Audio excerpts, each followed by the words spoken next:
Assalamualaikum warahmatullahi wabarakatuh. Perkenalkan, nama saya Riki Setiawan. Saya adalah salah satu siswa dari SMP Negeri 7 Buru, kelas 9B.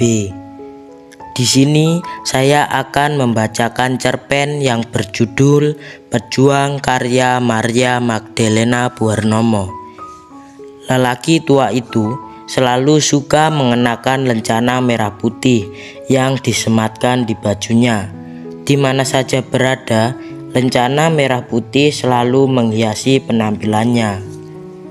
Ia memang seseorang pejuang yang pernah berperang bersama para pahlawan di masa penjajahan. Sebelum bangsa dan negara ini merdeka, kini semua teman seperjuangannya telah tiada. Sering ia bersyukur karena mendapat karunia umur panjang. Ia bisa menyaksikan rakyat hidup dalam kedamaian, tak lagi dijajah oleh bangsa lain. Tidak lagi berperang gerilya keluar masuk hutan, tapi ia juga sering meratap-ratap setiap kali membaca koran yang memberitakan keadaan negara ini semakin miskin akibat korupsi yang telah dianggap wajar bagi semua pengelola negara. Banyak kekayaan negara juga dikuras habis-habisan oleh perusahaan-perusahaan asing yang berkolaborasi dengan elit politik. Kini semua elit politik hidup dalam kemewahan, persis seperti para pengkhianat bangsa sebelum negara ini merdeka. Dulu, pada masa penjajahan, para pengkhianat bangsa menjadi mata-mata kompeni. Mereka tega mengorbankan anak bangsa sendiri demi keuntungan pribadi.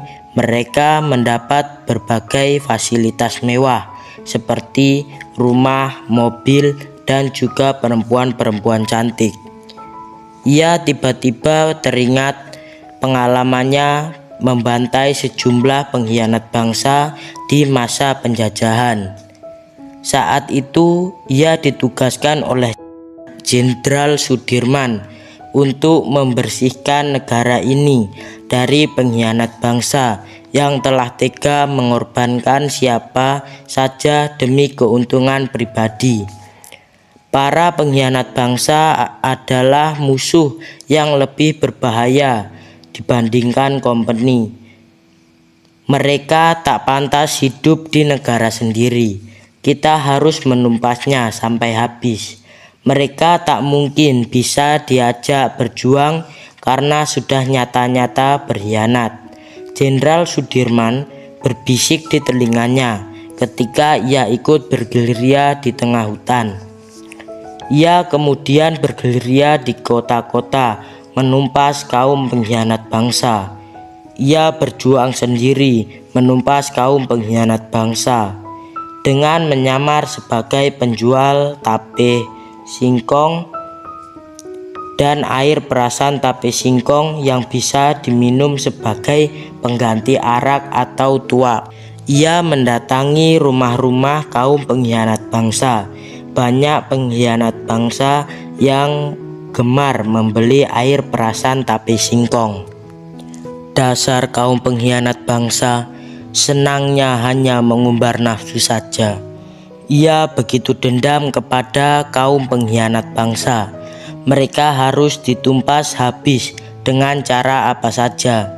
Dan ia memilih cara paling mudah, tapi sangat ampuh untuk menumpas kaum pengkhianat bangsa.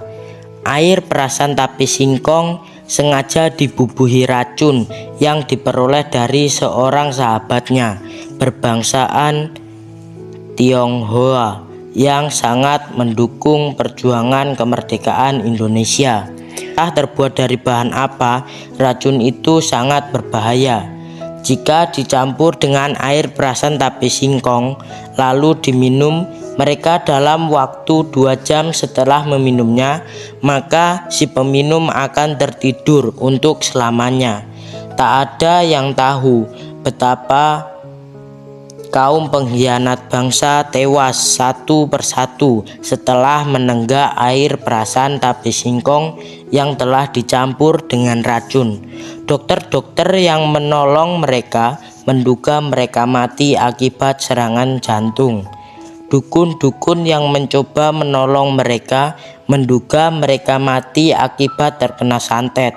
Pemuka-pemuka agama yang mencoba menolong mereka menduga mereka mati akibat kutukan Tuhan karena mereka telah banyak berbuat dosa. Sekian cerpen dari saya. Apabila ada salah kata ataupun hal-hal yang kurang berkenan, saya mohon maaf. Saya akhiri. Wassalamualaikum warahmatullahi wabarakatuh.